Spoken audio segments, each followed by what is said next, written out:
Halo Sobat Anime, dalam video spoiler kali ini akan membahas tentang Apotheosis. Ini merupakan salah satu manhwa yang memiliki alur cerita yang memang sangat luar biasa di versi novel. Manhwa ini menceritakan tentang Luo Zheng yang merupakan tuan muda dari keluarga Luo. Cuman karena satu dan lain hal, ia harus menjadi budak di keluarganya sendiri setelah kematian ayahnya.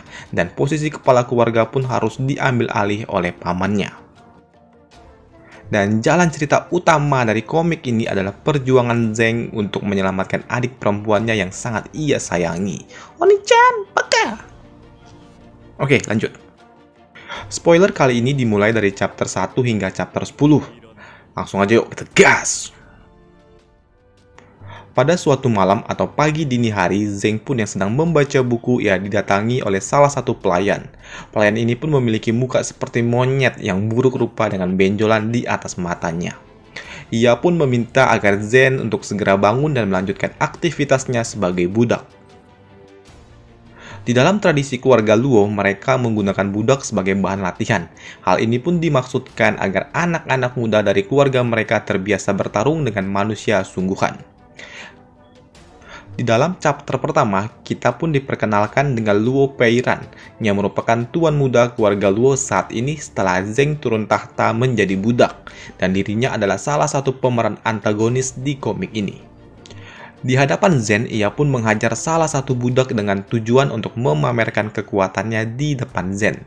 Setelah memamerkan kekuatannya, dirinya pun pergi begitu saja. Dan sebelum ia pergi, ia pun mengatakan kalau adiknya Zheng telah mengacau di aliran Qin Yung dan saat ini ia sedang dihukum. Dan dirinya akan pergi ke sana dan memberikan pelajaran untuk adiknya. Zheng pun tidak peduli jika dirinya harus menjadi budak dan menjadi target latihan. Tapi dirinya pun tidak sudi dan tidak terima jika adik perempuannya yang satu-satunya harus terluka oleh siapapun. Setelah itu, Zheng pun kembali ke tempatnya setelah seharian ia menjadi target latihan. Ia pun sangat kesal karena dirinya tidak mendapatkan obat penyembuh yang seharusnya ia dapatkan. Jadi ia pun menghajar si pelayan jelek itu. Setelahnya, saat ini dirinya pun memegang suatu buku peninggalan ayahnya. Ia pun sangat benci terhadap buku ini, karena mengikuti aturan yang ada di buku ini, ayahnya pun harus tewas. Ia pun memutuskan untuk membakar buku ini, dan ternyata buku ini pun tidak habis terbakar begitu saja, dan menyisakan satu buah lembaran kertas yang bertulisan arai-arai kuno. Ketika ia menyentuh kertas itu, semua arai yang ada di kertas itu pun berpindah kepada dirinya. Setelahnya, ia pun terbangun dari pingsannya. Zheng yang terbangun, ia pun memutuskan untuk berendam. Di dalam bejana atau bak lah bahasa kampungnya, ia pun berendam di dalam bak yang memiliki corak naga. Saat ia berendam, ia pun merasakan kalau corak itu hidup dan membentuk seekor naga. Naga itu pun menyemburkan api birunya yang membakar dirinya sampai hangus. Tapi tiba-tiba saja ia pun tersadar kalau itu hanyalah mimpi. Keesokan harinya ia pun kembali menjalankan rutinitasnya sebagai budak dan menjadi target latihan. Ia yang dipukul pun memang merasakan suatu sakit di tubuhnya, tapi ia pun merasakan kehangatan juga. Hari demi hari pun dijalaninya, ia pun selalu menjadi target latihan. Ia yang dihajar terus-terusan, ia pun memang merasakan sakit, tapi ia juga merasakan setiap pukulan yang diterimanya memberikan suatu energi di tubuhnya. Hingga 1 bulan berlalu ada suatu turnamen, di mana dalam suatu turnamen itu adalah ajang pertarungan untuk menunjukkan bakat anak-anak dari keluarga Luo. Bagi para budak yang dapat mengalahkan tuan mereka, mereka pun akan mendapatkan kebebasan. Di dalam pertarungan itu, putra ketiga dari keluarga Luo yaitu Luo Chengyu. Ia pun memamerkan kekuatannya dengan mengalahkan salah satu budak yang bertubuh besar. Merasa tidak puas, ia pun ingin menunjukkan kemampuannya kepada Luo Zheng untuk menjadi target latihannya. Tapi dengan mudah ia pun dihajar oleh Luo Zheng. Dan tentunya hal itu pun mengejutkan banyak pihak yang menonton acara itu. Zheng yang memenangkan pertarungan itu, ia pun ingin pergi begitu saja, karena dirinya seharusnya sudah bebas karena memenangkan pertarungan. Tapi ia pun dihentikan oleh ayah dari si kampret itu.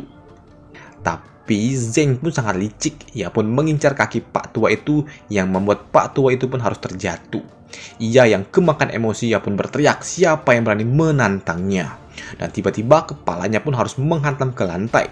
Karena saat ini dirinya pun dihajar oleh pamannya yang lain, yang saat ini menjadi kepala keluarga Luo setelah ayahnya tewas. Ia yang akan dieksekusi, tiba-tiba ada bola hitam yang menangkapnya. Ternyata bola itu dimiliki oleh seorang manusia iblis yang menginginkan agar Zeng dikukus dan dijadikan bahan senjata yang akan dibuat oleh dirinya. Ia yang dikukus selama berjam-jam di dalam api pun tidak hancur. Ia malah semakin kuat, di mana api-api itu pun malah terserap ke dalam tubuhnya. Ia juga membangkitkan suatu sisik naga. Ia pun menduga apakah sisik naga ini adalah sisik naga yang berasal dari bencana yang ia temui beberapa waktu lalu. Ia yang tidak tewas setelah dikukus di dalam api selama berjam-jam membuat manusia iblis ini pun kebingungan. Ketika ia membuka kukusannya, ia pun sangat terkejut dan ia langsung dieksekusi oleh Zeng. Sebelum pergi, Zeng pun tidak lupa menjarah barang-barang yang dimiliki oleh iblis jelek itu. Ia pun mengambil barang-barang miliknya dan melemparkan suatu pisau kecil ke atas bukit yang mengarah ke arah patung yang ada di sana. Tapi patung ini pun dapat merubah arah pisau itu yang kini mengarah kepada seorang gadis misterius yang sedang memakan apel. Gadis itu pun juga terlihat cukup jago. Ia pun dapat melemparkan kembali pisaunya ke arah lainnya yang hampir mengenai gadis lainnya yang sedang membaca buku. Setelahnya, Zeng pun pergi ke kota. Di sana ia ingin mengikuti tes untuk menjadi murid perguruan. Di sana ia pun mengikuti tes dan berhasil menarik perhatian para guru-guru atau instruktur yang ada di sana. Ia yang diserang oleh spirit a priori yang ternyata dikirimkan oleh saudaranya sendiri yang memang membenci Zen. Tapi sebelum ia dieksekusi, ia pun diselamatkan oleh salah satu instruktur itu. Saudaranya Zeng yang mencoba mengeksekusinya, ia pun diketahui oleh para instruktur. Ia pun dijatuhi suatu hukuman karena telah mengganggu ujian penerimaan murid. Sedangkan Zen, ia pun menjadi pilihan banyak instruktur yang ada di sana, karena mereka semua terpukau dengan bakat yang dimiliki oleh Zen yang sangat luar biasa. Pada akhirnya, Zen pun harus memilih instruktur mana dan masuk ke aliran mana. Yang mana setiap instruktur pun memiliki spesialisnya masing-masing. Dan tentu saja pilihan Zeng jatuh kepada si instruktur cantik ini. Dan selesailah spoiler dari Apotheosis part pertama yang membahas chapter 1 hingga chapter 10. Dan sampai jumpa di video selanjutnya. Bye!